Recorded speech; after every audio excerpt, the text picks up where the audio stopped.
All right. It looks like we are live and back in action now. Good evening, everybody. It's me, your favorite life coach, Tie Davidson, also known as Podcast NYC. And we're back tonight for another episode of Cards on the Table with Tie Davidson. And I have my special friend and my special guest joining me tonight. Her name is Valerie O'Brien, and she is one of the most pleasant, most down to earth, most like inspiring people that I have met in my time here in New York City. And I just, just love her. I love her spirit. I love her energy. She's an amazing stylist. Just someone that I think that everyone would really enjoy being in her company if you had a chance to meet her in person. So before I bring her on, I am going to just tell you a little bit about Valerie, and then we will jump right into our program. And so, for those of you who joined me the last time, you know that I am a life coach. I'm a certified life coach. I have a very broad audience, so I don't want anyone to feel like, if you ever hear any type of a spiritual reference, we're not proselytizing, we're not evangelizing you, but I just want everyone to know that this is a safe space that is open to all people from all walks of life, no matter your income level, your racial background, your life, whatever. Like, this space is for you, and I want everyone to feel welcome and to feel loved and to feel supported, but more than anything, to be seen and to be heard and to be truthful to themselves, and then that spreads abroad. So again, Valerie O'Brien is my guest. And just to tell you a little bit about Valerie, she is a hair care professional that I have had the pleasure of meeting here in New York City. Valerie, if you see me looking down, I'm reading your bio. And so a little bit about Valerie. So again, she's a hair care professional based in New York City. She's a licensed cosmetologist, educator, barber, wax specialist, and hair loss practitioner. Her experience in the beauty industry spans over 2 decades, and she's quite passionate about providing stellar service to everyone. And I can attest to that because she's done my hair, done some great colors.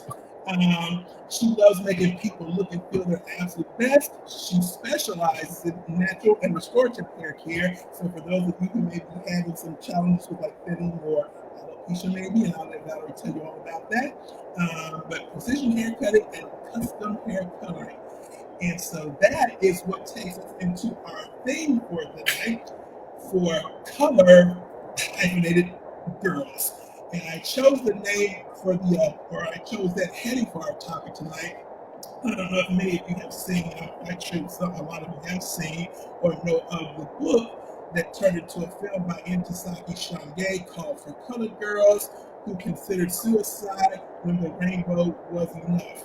So again, this is not going to be a heavy conversation, so please don't feel freaked out because I mentioned the word suicide at the same time. I like the idea of For Colored Girls because the time that we're in now, and again, my show crosses all lines and covers all boundaries, right?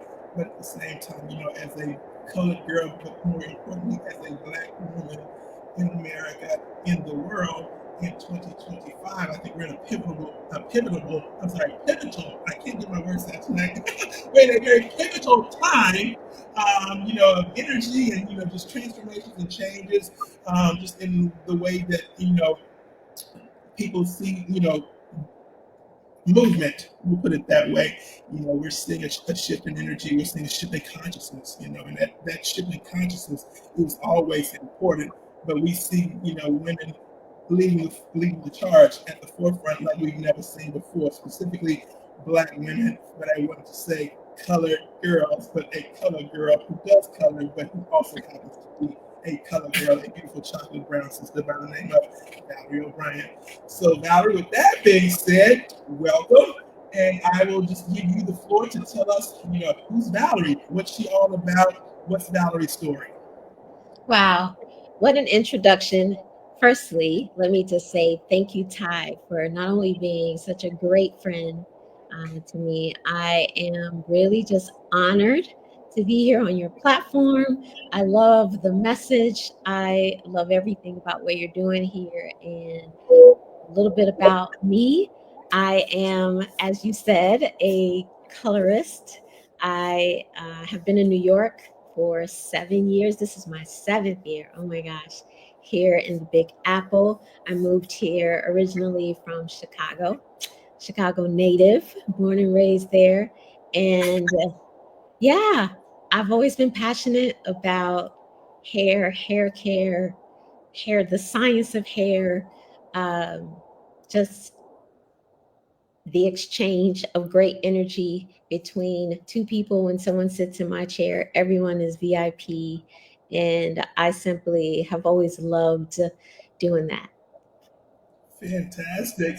One thing that I failed to mention in my introduction, because I said how we knew each other, but I also failed to mention, though, that, not only have you been a great friend to me, and not only have you been, a great stylist for me, but you were my first, and you have been one of my most consistent supporters. So even when I launched my marketing business, Black Phoenix Interactive, like, you were my first, consultant or consulting client, I should say. And again, we had a very great session, and I appreciated relying, or at least being open to my expertise. And I think you implemented a lot of the steps, because that's kind of what led us, to your new journey. And we'll get into that in the conversation.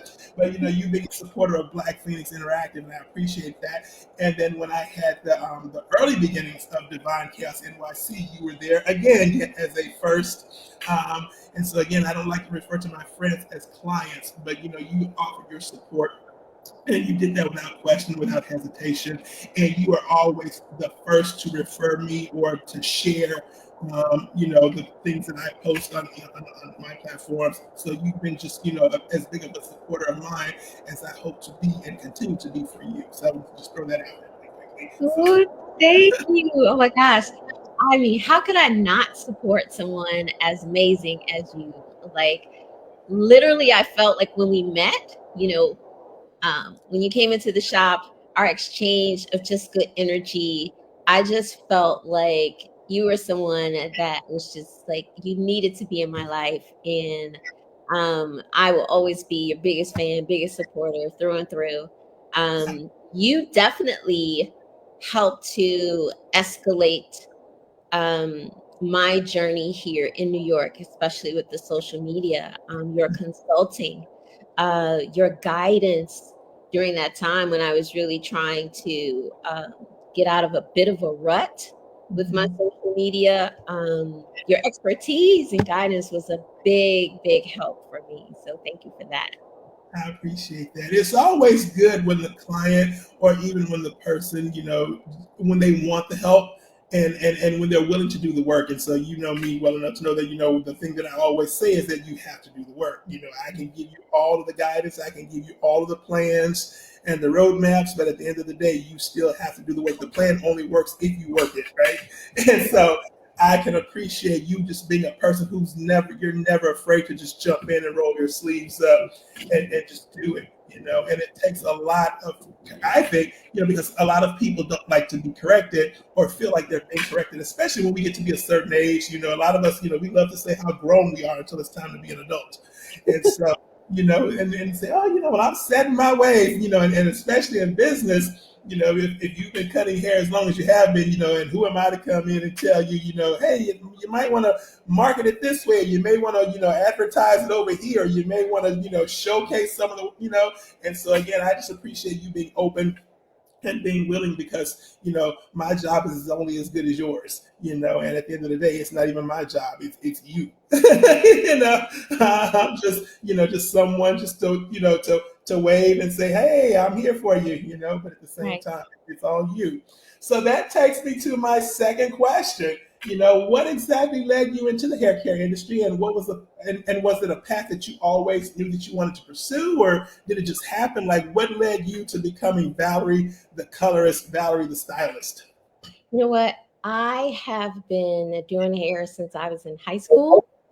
And I come from a family of women who did hair. So, like, when I was little, I was around women who did hair. My mother always instilled in me the beauty of my natural hair and how to take care of it. So I feel like because I was always around women in my family, who knew how to take care of hair or did things, beauty related, whether it was sewing or, doing their hair and their makeup. It was just something that really influenced me early on. A brief story: my mother would buy me dolls, and I would cut their hair, and I believed that the hair would grow back. For whatever reason, as a child, naive, I thought that, their hair would grow just like mine, Okay. until I realized that they wouldn't. And I think at that age, my mother kind of knew that I would do hair in my life, and she was absolutely correct. She actually tried to encourage me to get my cosmetology license when I was in high school, because I was doing my friends. I always did my mom's hair, like my cousins. I did my hair once I learned how to take care of it from her guidance. So I would say that's where my journey began. My aunt had a hair salon in the South. She's Mississippi. Uh, Aha. I was gonna, I was gonna yeah. ask that. Yeah. And so that was the influence. That was the beginning. Just, I guess, I know me being around so many women in my family who either did hair or talked about it or cared for me and my hair. That really influenced, I would say, my interest. Mhm. Fantastic. And when did you realize that you were really good at it? Like, when did you realize, yes, like this is a career that I can just like go above and beyond? Like, I can go places with this. I can go out of, Chicago. I can just hit the world stage. You know what, Ty? It's so funny because I would say it took me a long time to really realize that this was going to be a career path. For Mhm. me, a younger Valerie was just happy getting, you know, spending money, right? Mhm. Money that I could, buy things with at the mall, or maybe help my mom out with, like, pay a bill or something. It really didn't hit me until, I would say, middle of college, that I really thought about, wow. Now, by this time, I've been doing hair for quite a while, but just I was braiding, I was doing locks, I was doing all the things. I was doing relaxers, all types of hair, and it never really hit me. And this was even before I went to cosmetology school. So Mhm. I was that, what we used to call the kitchen beautician. Yep. I was doing things, that I probably should not have been because I was not licensed. But I will say nobody's hair ever fell out, because even at an early age, I did read up on the sciences. I didn't want anybody's hair to be ruined. I really cared about, you know, um, the experience early on. But I would say I didn't really make the connection that it could be a career path for me until, I would say, the middle of college, because my Mhm. mom really pushed me to go to college. She was just like, you know, you need to get this degree. She's from a generation of where you worked hard and you go to college and you figure out life. Well, we all know that that's not always how things work out. But yeah, Right. middle of college. But by then, it was always something that was a side hustle, something that I did to just make extra money. It was a hobby then. I didn't consider it as a career until later on. Wow. It's funny because you said something like when you said beautician, that's a word that has pretty much disappeared from our lexicon. That's how I know, one, that you definitely have roots in the South, but then also I know that if you say beautician, you know how to do hair, because, and like I grew up in the South. And I grew up in that era, especially, where my grandmother, my aunts, my dad's sisters, those were women, they worked as domestics, like I would say, like the Great Depression era through the 50s and 60s and all of that. But at the same time, one of the things that they could always look forward to when they got paid is like, going to the dressmaker to get a new dress shop, or going to the beautician, to get their hair done. And then, like, I had a sister And when we were growing up, and my mom would always do her hair. So, I'm all familiar with the pressing comb or the hot comb and that little red can of Royal Crown. Yes. So if you know those things, yeah, I know you know how to do hair. What they call it with the not the curling irons. Marcel, the Marcel irons. I Yeah. had them, and I had Oh, them stove. Yes, and, I am authentic in my hair design. and even with my dad, because like I grew up and again I tell people this, two things. Like I grew up in two or three places: pool halls, juke joints, and barbershops, because my dad had friends in all aspects, right? So my dad had a friend who owned a pool hall, and he owned a cafe or a juke joint. And then he had another friend who actually owned and operated, one of the first barber colleges in Little Rock, Arkansas, a man by the name of Daniel Bryant New Tyler Barber College. And then on my mom's side, I had cousins who were, and one of my cousins actually went to New Tyler Barber College. So when the Jerry Curl came out in the 80s, my sister and I, we were like one of the experimental customers of my cousin when he was learning how to do the Donnies and the carefree curls and the stays, those pink rods and the little wrappy things in the plastic bags or whatever. So I've always just had a connection to people who bartend, people who are musicians, and people who can do hair. But how did you go from and knowing that cosmetology and styling is a completely separate discipline from barbering itself? When did you decide to expand your talent, or was barbering always part of the formula, if you will, for you as well? That's a great question. I would say that the barbering, it definitely wasn't something that I was focused on the first half of my career. I wanted to enhance my skills because I was working at a shop where the barbers, they fit the MO of the typical barber that was late, they were great. They would just lace any customer that sat in their chair, but they would leave to go have a fight with their girlfriend, leave somebody in the chair, come back hours later, they still got people waiting on them because they're so good, but the professionalism wasn't there.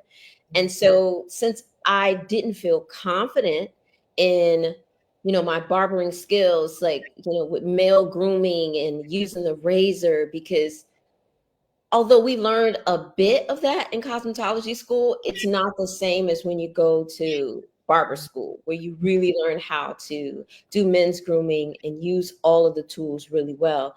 I was really, honestly, Ty, I was tired of giving away my money. Okay. To be perfectly honest with you, because when I would do someone's locks, or do a guy's braids, they would want the line up, the edge up. Then they would want their beard done. I didn't feel confident doing those things, so of course I would give them to the barbers. But then they always had to wait. They would even have to come back, and I felt like something needed to shift. For one, I wanted to be the one who gave that total experience, from doing their locks and also fading them up and lining up their beard, just giving that full service. So in order for me to do that, I knew that I had to enhance my skills. So I went back to barber school actually before I moved to New York. Okay. Yeah. Wow. And again, I want to stay in this zone that we're in, but just hearing you tell that bit of the story, it kind of gave me like a new question that I didn't really factor in, but it's relevant. And again, I got a haircut today. But what I want to say, so, being a woman, and how the barbershop is a sacred space for Black men in the Black community, right? Like the barbershop is our no nonsense zone. It's like it's men only, and it's the macho of the men or whatever. And again, that will lend itself to our conversation later on. But even today, I was in the barbershop, and one of my biggest pet peeves, and I'll just be honest, is that I don't like it when people bring extra people to the barbershop, right? Like if you're not getting the service, you don't need your whole family there, And this guy, he brought his girlfriend in, and she's like kind of like, they're arguing one minute, they're just, doing all these things, and it was a distraction, right? But at the same time, I was already annoyed because there were other people just like sitting in chairs who were just sitting there because the barbershop was just a hangout spot, right? And it's a really tiny shop. And I was a little irritated by that. But my point being is that, when you started doing hair, it wasn't really common to see women cutting hair. When I was growing up, I had one female barber, and she actually was my dad's next door neighbor, and she cut my hair probably from the age of maybe 10 to maybe 15. And then actually I had a second barber who was really good. But again, at the time when you started doing hair, did you feel comfortable, or when you said, hey, I want to cut hair, and that barbering is a male dominated field, did you feel like it was something that you just couldn't do, or when you're what inspired you to start going in that direction, but to keep going in that direction, because it was really kind of uncommon, but I'm sure highly competitive with that gender. Yeah, no, you're absolutely right. Now, my confidence with the tools, and even just feeling confident with, guys are serious about their fades, especially Black men. And by the way, your haircut looks amazing. Yeah. Your beard looks amazing. You're always looking great. But that's the thing, right? You're right. You don't see, and during my time, even when I went back to school, there weren't a lot of, even in Chicago, a lot of female barbers who were, servicing the guys. Guys tend to feel more comfortable with other guys. I would say now, honestly, 7 years later, there's been a shift in that. Especially when I moved to New York, I really saw that, guys felt really comfortable having a woman shape them up. A lot of times I would get feedback in just oh, they felt that my touch was gentler, that I actually listened to what they wanted to have done. So the experience for me was being able to offer that, that level of professionalism where they actually came in for their set time and they got service. They weren't waiting, with 20 other people, on a Saturday. Who has time for that, right? But I would say, just to, just go right back to your question, make sure I answer it fully, is that, yes, you're absolutely right. My confidence honestly didn't come until I learned more about how to use the tools. I was intimidated.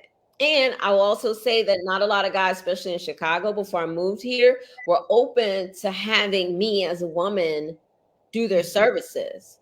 Right. I had even in my chair with my clients who they knew how well I cared for their locks or their braids, or doing 2-strand twists, whatever natural style they wanted, but they hadn't seen me use clippers. Right. It wasn't until the guys saw me do the work, but by this time it wasn't until then that they saw me that they felt comfortable. They were like, well, hey, well, will you take me next? I'm not going to keep waiting on this guy who has had me waiting hours, and they, time is precious, and people's time is, their time is valuable. And that's the experience that I really wanted to project. And I would say now there's definitely been a huge shift, and I haven't had any guy come into the shop now, being resistant towards a woman, cutting their hair or shaping up their beard.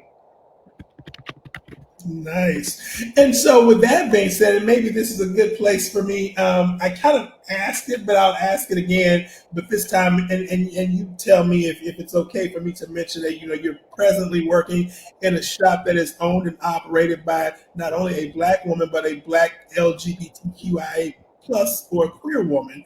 And would it be safe to say that everyone in the shop fits that same category or categories? Yes, yes.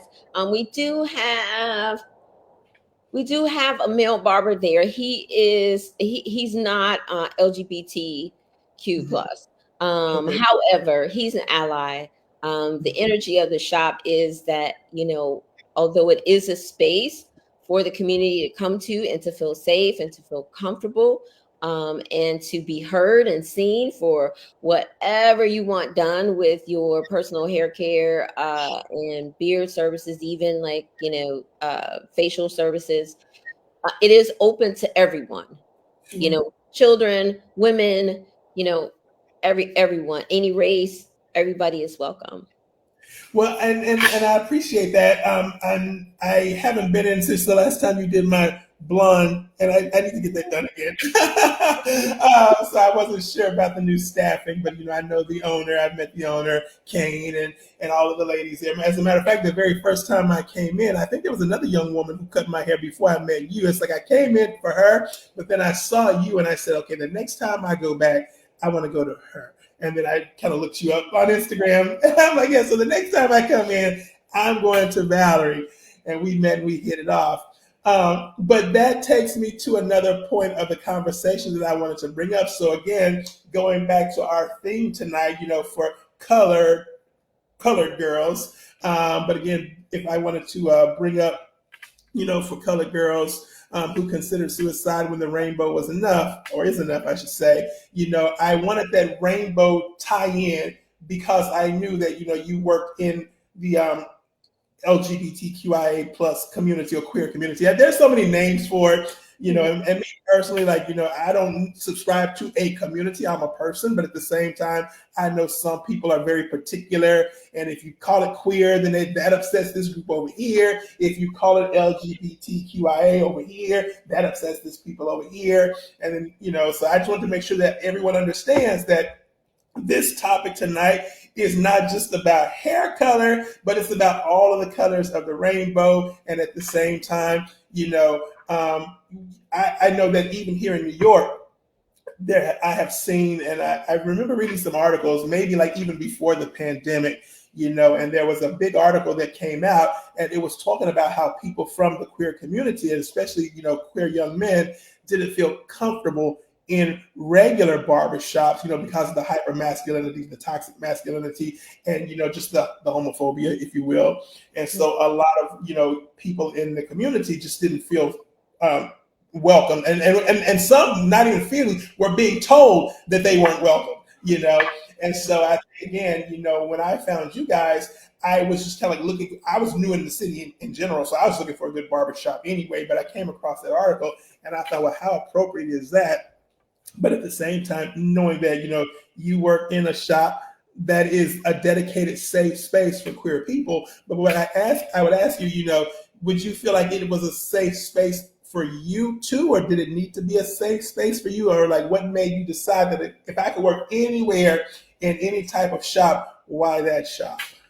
Well, let me tell you, as you know, New York is a place that can be challenging for any Mhm. creative individual. And for someone like myself who moved here, uh, honestly, on a shoestring budget, I had 1 month's worth of, I would say, my own personal savings. Mhm. I didn't have a job. I didn't have clients. I had gone on probably 30 to 40 interviews, and New York is a place that's saturated through and through. Just pick an industry, whether it's beauty, whether it's, entertainment, whether it's the restaurant industry, like, it's saturated.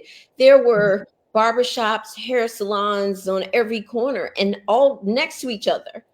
I Mhm. honestly, Ty, I didn't know where I would fit in because I am licensed as a cosmetologist. I'm licensed as a barber. I had gone all the way up to Harlem to the braid shops. I wasn't sure, who would have me. I went over to Manhattan, and they wanted me to do like demos. I didn't have models. it was just really challenging my first month. And then I honestly stumbled upon where I work now, Camerati Cuts in the Brooklyn, in Crown Heights. I stumbled upon it through a referral from my best friend. So his best friend knew of someone that worked at the shop. She had the owner had a stylist there, and that stylist was doing work for my best friend's friend. And she said, gave him the information and said, hey, just tell Val about this place. Maybe she should give it a try. Honestly, when I looked at the website and saw that they did designs, and you know I was intimidated because I was like, I'm not as skilled. Wow. I i knew how to do hair, but I was afraid to reach out because I saw all the designs. I knew that I was a new barber. I knew that I could do a decent cut, but I didn't have the same amount of time in barbering as I had with hair. Um, but I'm so glad that I got past my fear, because when I reached out, the owner was just, my gosh, just so kind. The energy was just, it matched with just a welcoming energy of introduction, even through text. It translated as, hey, come by, check out the shop, let's talk. And I did that, and the rest is history. I literally was like hired on the spot, and it just, that became my home, and it has been my home. I've not worked any other place since I've been in New York, up until recently. That's later. And one of the things that I liked about the shop the first time I came in, and you guys had both sides. Like one side was the actual shops, like the hair area, and then the other side, if I remember correctly, it was almost like a store where Kane was selling T-shirts and mugs and just all this like merchandise, if you will.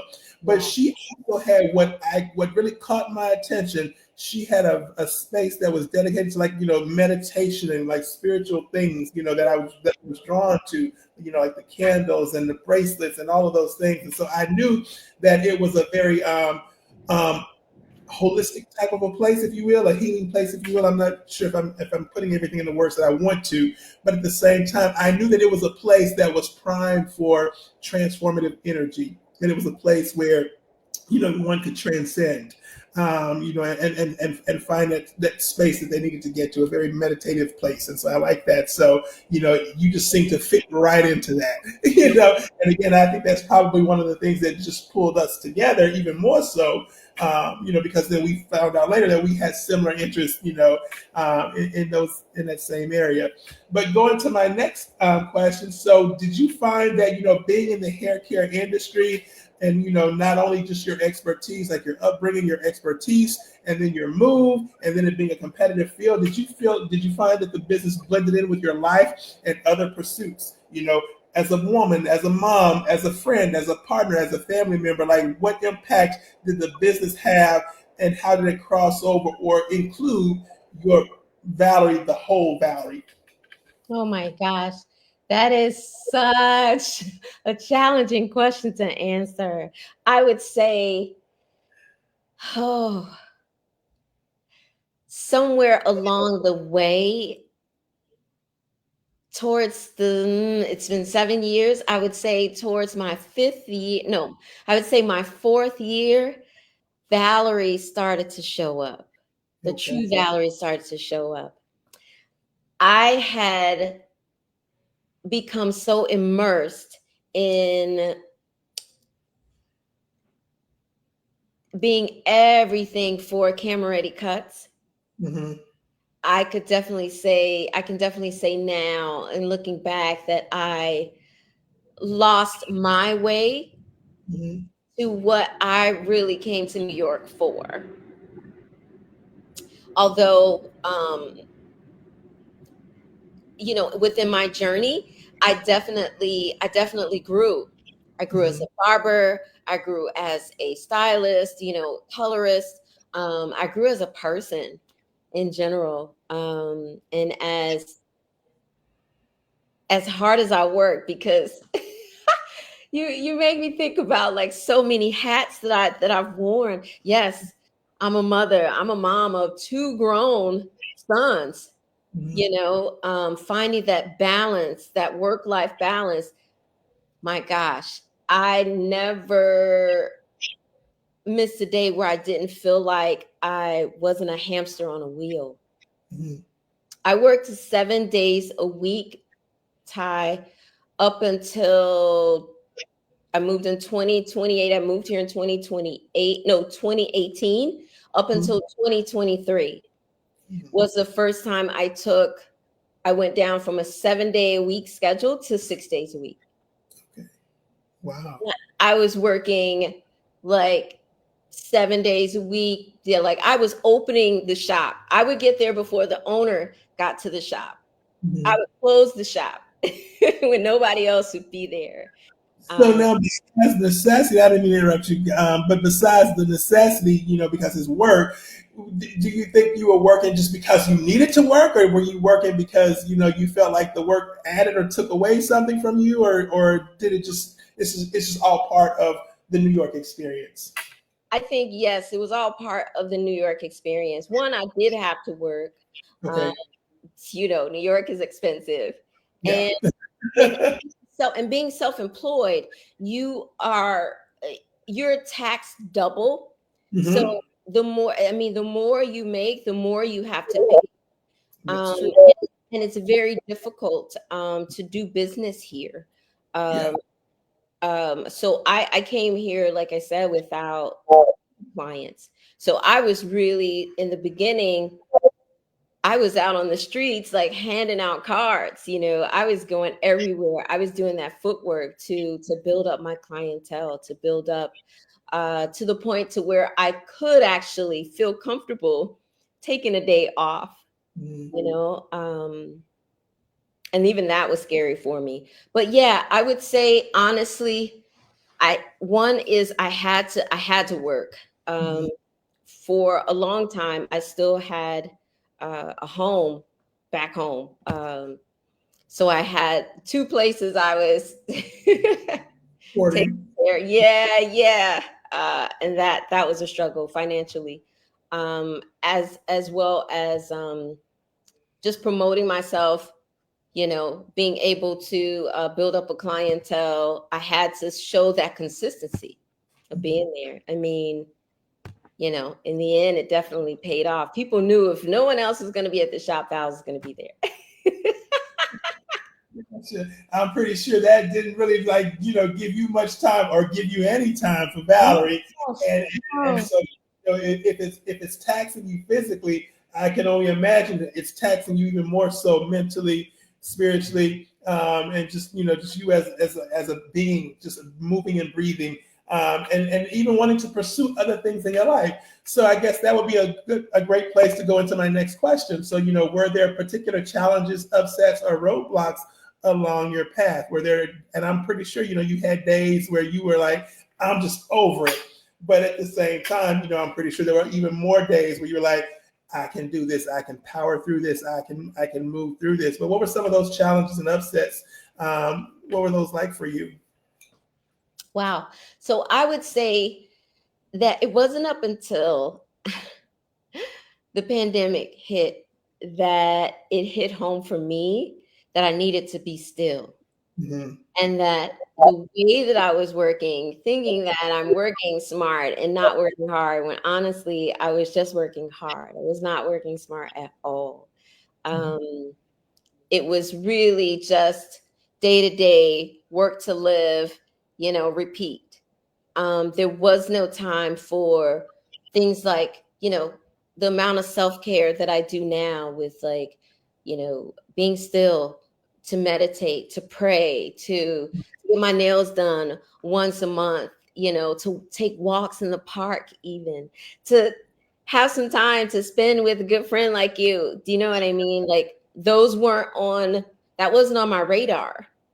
And then when it felt like the world just stopped, my gosh, the pandemic, the shutdown, Mm-hmm. that was when I realized, like, wow, what? what do I even have? I don't have a savings. At that time, I didn't even have health insurance because I couldn't afford it as a self-employed person. Right. Those types of things kind of hit home for me. But I still didn't make the connection because that I needed to change some things, Mhm. because once we reopened, it was like it was go time again. Right. New York pushes you to feel as if you've got to move in a certain way. Right. You know, Right. it really takes a tenacious and an audacious Mhm. attitude to fight against that feeling of you've got to be on go time 24/7. Right. Yeah.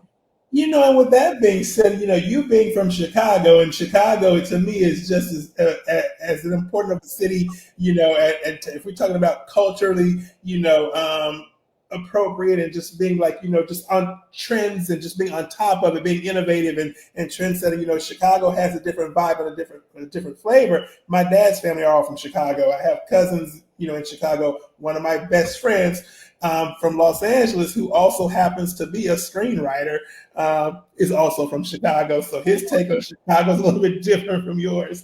But at the same time, I like that Chicago has its own unique sauce, that can make, to me, in some ways, makes New York look like elementary school.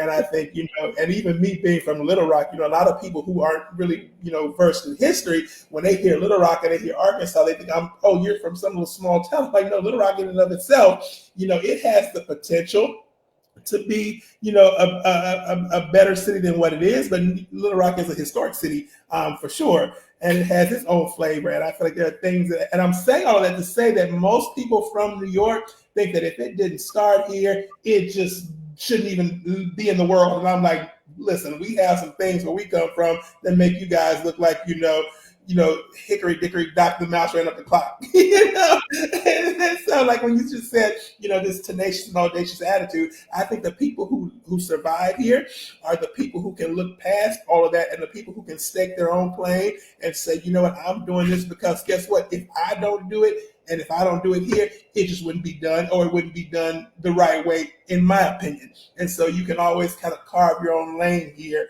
And I think, again, for the people, and especially because so many people left during the pandemic. You and I, we came here around the same time, and we both got here just right before the pandemic, right? Mhm. And I feel, we saw a lot of the worst of it. We were ground zero, and we saw people who just didn't make it, literally or figuratively speaking, right?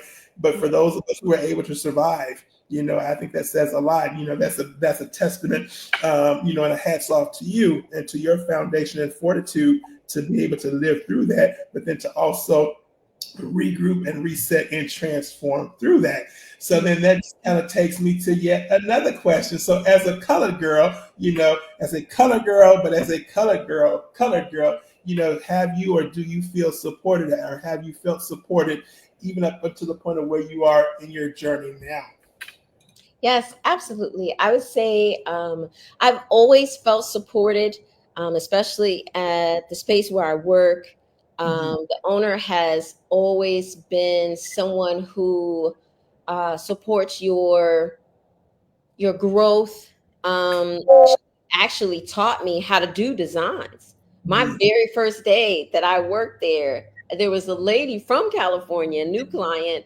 She put her in my chair, and this woman wanted a design, like an intricate design in her undercut. And I was so nervous. I was like, I only know how to do a part in someone's head. Like, I can't do this, like, graphic, something like my sweater. Even I couldn't do anything like that. But she showed me how. She marked it out. It was her teaching, her guidance, her kindness in that, that helped me build that confidence. So yes, I would say that I've always been supported there. It's one of the reasons why I stayed there, Right. in knowing that I was getting support not only from someone who's great at business, but someone who's a Black woman, in the community, who is supportive of everyone in her space. Um, So yes, I also had support in my personal life, you know, family and good friends who would always encourage me, you know, even if they didn't understand like why I would leave a major city to go to the Big Apple. Right, right. But it was, you know, it was a dream that I'd always carried, and it was someplace that New York is someplace that I always wanted to experience working and living, and so I'm glad that I took that leap and did that.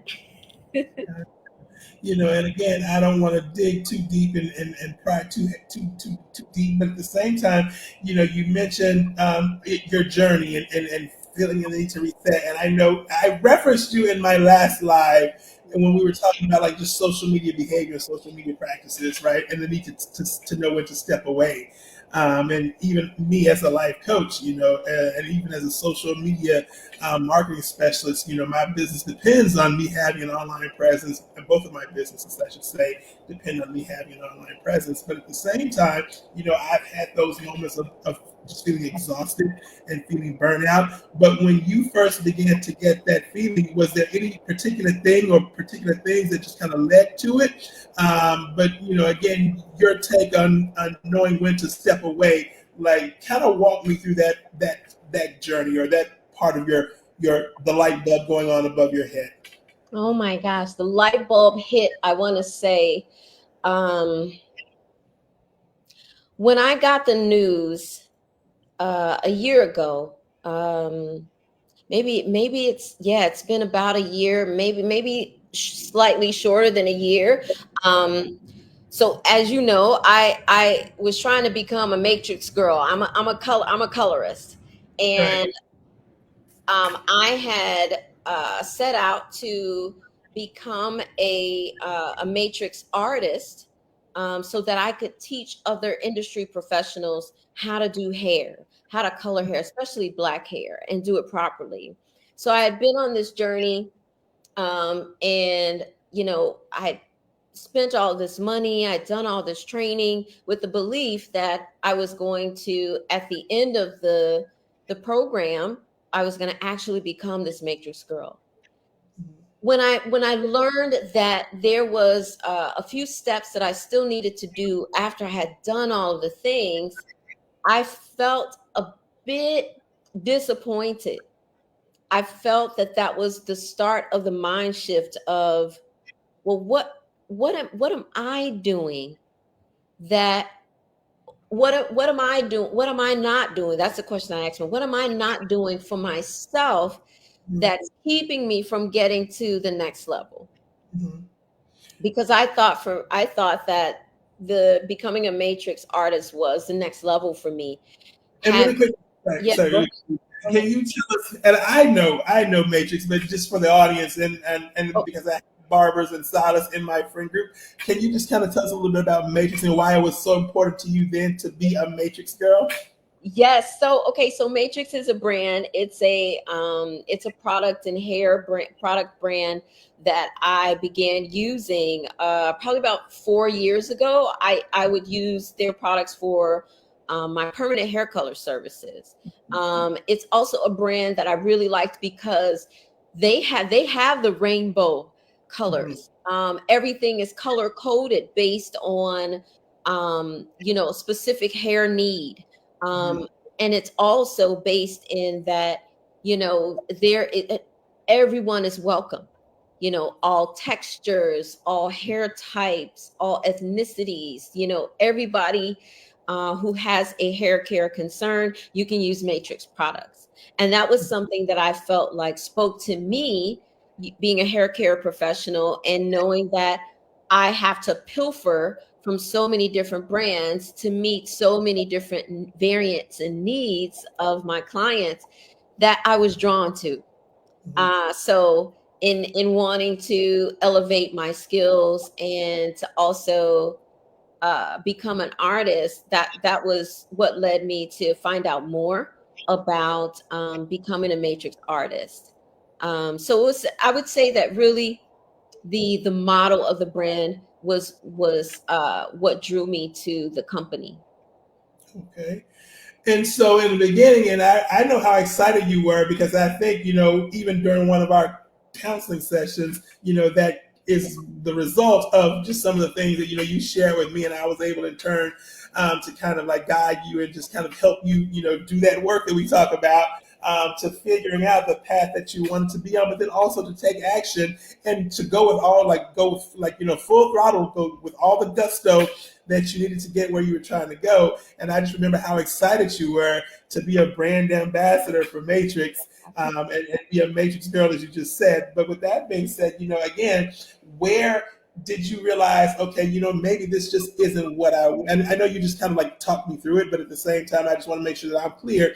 Like, was it just because, it wasn't fulfilling? Like, was there any one particular thing or, any particular things that just kind of like made you take a second look or like, have a second thought about it? Yes. So I am someone who personally have realized about herself not long ago that I struggle to let go. Okay. Whether it is in my personal life, in personal relationships, whether it's in business, whether it's, how I mother, my sons, I struggle to let go and let be. And that's something that I'm working through now that I have accepted that is something that is deep within my psyche, my spirit, and my core. And I don't want to present it as though it's a bad thing, but it's something that has really held me back because I didn't realize that was a part of my character, And so with the Matrix thing, when I realized, see, here's the thing. I am someone who's always, like most Black women, we are expected to be so strong and just to champion through all, no matter what. And Ty, I have been in instances where I felt like the seams were unraveling. Wow. And I was just like, well, who do I go to? So right. With Matrix, I got to the end of that year, well, I was sharing to you, I got the certificate, and I'm in Nebraska of all places, wow. Finishing this out, and now mind you, this is all on my dime because I knew that in paying for the course, you have to pay for everything in order to get into the next, to become the Matrix artist, and for them to pay for everything, and you teach others and you actually work for the company, you have to complete the program. Well, I thought me having that certificate saying certificate of completion with my name on it coming back from my Nebraska flight that I was a Matrix girl. No.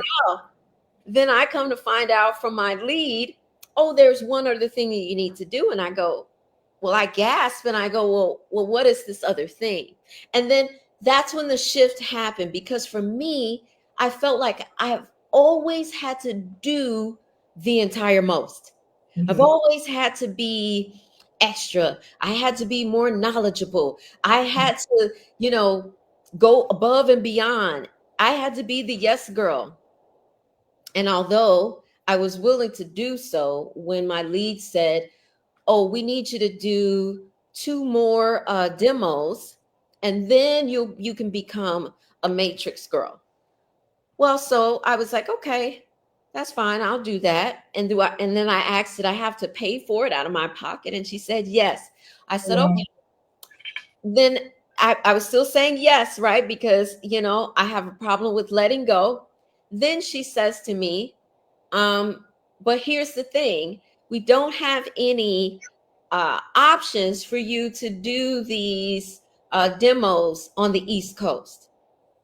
So that meant that I would have to pay money to go out west or, in the Midwest, wherever. And I was just like, well, let me think about this.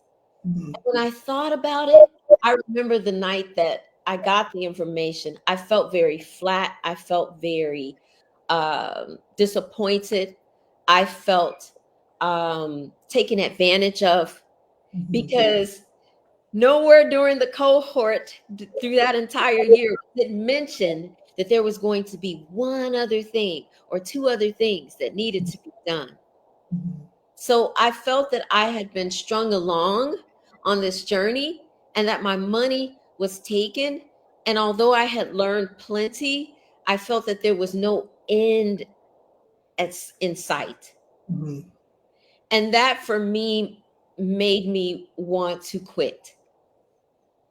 I'm like, at this point, I had built such a strong client base. I had worked extremely hard. I had not taken any days off. And I had put my all into this matrix journey with the belief that I was going to be able to give that same kind of work ethic and passion, um, to be a part of something great. Great. And what I realized in at 2 a.m. in the morning was that Valerie is already great. Yep. There was a voice, Ty. There was a voice, and I'm going to say, I hope you don't mind, but that was Almighty God's voice saying to me, "You're already great. Exactly. Don't you see?" Yes. Oh my God. I promise you can say, God, because you're actually taking me where we're going to end up. So please keep going. My gosh, I I felt that wholeheartedly, and then I just started to sob, Mm, because I realized that one, I needed to quit in order for me to own the fact that I had everything that I needed, but I needed to get out of my own way, which you said in our session. And I also needed to own another thing that you said, when you asked me, what does Valerie want? yeah. And that was when the shift happened. So it was the matrix thing, and I honestly, it was an eye opener for me, because I realized that I had credentials that I had been sitting on for years, Mhm. that had been dormant, um, and I wasn't using those credentials, Mhm. and that led me to the next phase. So one of the things that I've gotten from you, and I have found myself saying it a lot, but I know again, when we've gone to lunch or when we met up for coffee and we have our conversations, and you always say all the things. And so even now, like when I'm talking about something, and especially when I'm talking about a lot of things, I just say all the things. I love that so much, right? But that's just kind of what I was alluding to earlier when I said, again, when we're talking about being tenacious and audacious, and how you have everything, and because I always feel like New York didn't give you anything that you didn't already have for the most part. Like if you're a person, and especially if you're a person who is aware, or on your way to becoming aware. Of not only just your talents and your credentials, but like you just said, you heard this voice, and you heard the voice of God, but even becoming aware of your connection, your true connection to God, and knowing that everything that you have is already on the inside of you because God is on the inside of you. And so, yes, you're taking us to where we're wanting to go, because then I would say, knowing that, yes, you had these credentials and you had this awesome client base, and you didn't need Matrix. Like Matrix would have been nice, just to have something pretty to put on your wall, or just something to pop out, and be like, haha. But at the same time, like Valerie is great with or without Matrix, right? Valerie was destined to be great with or without Matrix. And so I guess my next question would be like, what are you most excited to find at the end of your rainbow? And so we know that the folklore and all those things is that at the end of every rainbow there's a pot of gold, right? And so what are you most excited to find at the end of your rainbow, because the rainbow is enough? Yes, yes, Ty. I'm most excited to find out who Valerie becomes at the end of 2025, because I have already embarked on just a full on transformation. Fantastic. Um, Matrix was the start of it, and my shift in letting that go was the start of it. As you know, I had a breakup at the start of the year. Letting that go was also key in Mhm. my journey and back to coming back to myself, also renewing my faith, because at that point I didn't. So I've always been a spiritual person. I grew up in the church. I've always been, a believer in God. I can't really say, that I was Christian or this or that, because labels for me, I have learned from so many different doctrines. That's a story for another day. I'm happy to share if you would like to hear that story. But just the short of it is, even though I heard that voice, I didn't even know that that was God's voice until this day. I'm able to articulate that. Did it sound like you? It sounded it it sounded like me, right? That's God. Yeah, yeah, That's God. yeah. It sounded like me, but I would say that I wasn't fully walking in faith. I wasn't fully I hadn't fully surrendered um, Okay. myself. Um, and up until recently, I did, and I feel so much happier um, You because became you became I aware. became more aware. Yes, yes, yes, yes. And this is all a part of, like I said, letting all these things go. Mhm. Um, I love doing hair, but I don't know if you're ready for the for the big news. But yeah, I'm shifting, uh, Yes.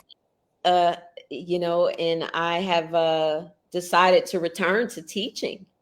Nice. Yeah. Nice. No, that the big news is what I really wanted you to like, to feel free to share. And I know, we had our private conversation. And so I know that part of the big news and part of that return to teaching is taking you away from New York. Or Yeah. did you change? Okay. Yeah, yeah, absolutely. I would say that what happened with, well, the other big thing, 2025 it's been interesting. I've been hit with some challenges, some, some heavy hits in my personal life. So after Matrix, I decided to restore my educators licenses, and just to see where it would go. I was like, this was something that I was very passionate about, and I took a step back from it because I had lost my mother. And I knew that at that time I could not give to, other people's children in the way that I had been, because I was grieving. So, and at that time, I had been teaching for 7 years. I had taught English to middle school and high school for 7 years. And I thought I was going to be teaching forever then. I was still doing hair, on all the things. But so I got an opportunity to uh, substitute teach what I've been doing now for this past year. I've been substitute teaching, as well as here in New York, as well as still doing hair at the shop on the weekends. Um, I needed I needed a salary, some consistency. I needed some health benefits. I just needed to feel more grounded, as I was figuring things out. And I thought that the substitute teaching job was a blessing because it was full time. It offered me a full benefits, full salary. I was like, okay, it's a step in the right direction. I even moved all the way to Inwood to be closer to the school because I thought that I was going to be hired for next year. Well, in March, 2 months ago, top of March, my supervisor, I'm grateful to him for being open and honest with me. I discovered that I was not going to be rehired for next year, and that they were also not going to pay me my full salary. Wow. So that was a big blow because I felt used. It was a trigger. It was a trigger for me for what I had gone through with Matrix, Mm-hmm. what I had gone through in my personal life. I found myself outside in the streets of New York, sobbing again on the phone. You know, I'll give you the full New York experience in my story. I have cried in these streets, and I did so. And I honestly, Ty, I felt flat. And I didn't even want to be here anymore. Mm-hmm. I was like, what am I doing? What does this mean? I've worked so hard. What do you mean you're not hiring me? Why am I not enough? Why Right. was I even asking myself that? I am enough. You are enough, more than enough. I'm a licensed educator in 2 states. I'm a licensed cosmetologist. I'm a licensed barber. I'm the truest person you'll ever meet. I would never lie. I would never steal. And I am almost today, I'll have to, well, I know we're filming now. So I'm over 193 days completely sober. Congratulations. No alcohol, no vices, no, I never smoked, but no alcohol, no edibles, which I had gotten involved in last year. Sure. Uh, None of my food vices, because food addiction is real. You know, I Mm-hmm. have a sugar addiction, no vices. I did a 90-day fruit feast, is what I like to call it. I remember sharing that with you when we were together. Yes. I completed my 90 days of that just to cleanse, uh, to get back to what I need, to get back to self, to cleanse, right? To Mm-hmm. cleanse my mind, to cleanse my body. And now I've been just on raw living foods for this entire, what we almost into 5 months into the year. Mm-hmm. And I feel amazing. You look amazing. I Thank mean, you. Thank you. Bye. you always look amazing. But like I know from the last time we saw each other when we met up for coffee, like you're just like even more radiant now. And I've been saying that word. I've been using that word a lot, radiant, because it just to just like just like this all encompassing just newness. It's like shiny, like a shiny coin, just brand new. The light hits it, just go. It spreads out, right? It ripples out. Yeah. And so we're coming up on time, but you know what? Again, you took me right where I wanted to go, because one thing I want to say to you, and then we'll wrap this up. But when you say again, I found, I heard the voice of God, and so again, if I can make another reference to the book, for colored girls, or let me go to the movie version. Like I read the book, but like the movie version was good too. But that movie ended with all the ladies in all the colors sitting on a rooftop, and they're all telling their stories. And they're all, trying to just kind of like, going through their challenges. But then they finally kind of come to a place where they say, I needed something, a laying on of hands. You know what I'm saying? And I feel like that's what you got. Not necessarily, and even you said, when you touch, and hair and doing someone's hair, there's a transference of energy that happens, Yeah. and the head being the crown, and that's where we receive. And so when you're touching people's heads, and you're either transmitting thoughts, or you're receiving thoughts, energy, not even thoughts, just energy, right? Because it's a point of entry. But at the same time, you've experienced a laying on of hands, a renewal.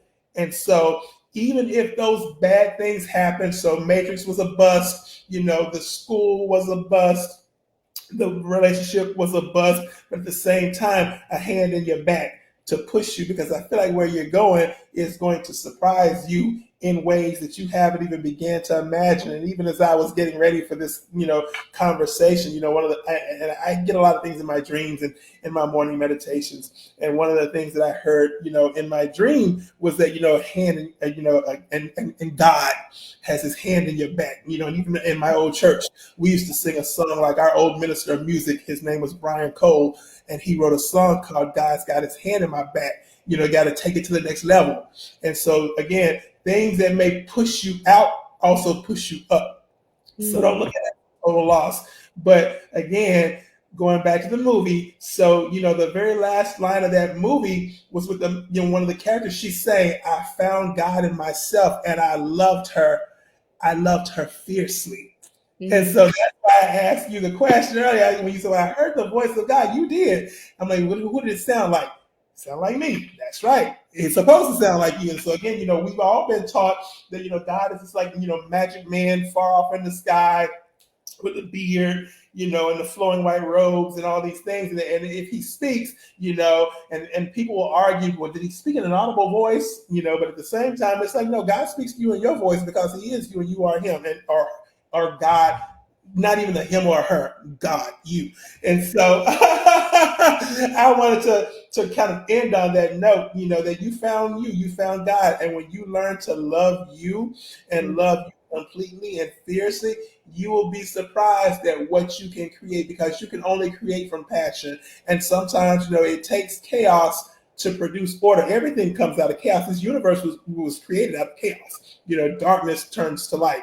And so your dark days are ending and your lighter days are coming. So, with that being said, any last words for you? And then, how do we find Valerie in your new place and your new opportunity? Like, how do we keep up with you? But I will give you this time to take us out of here.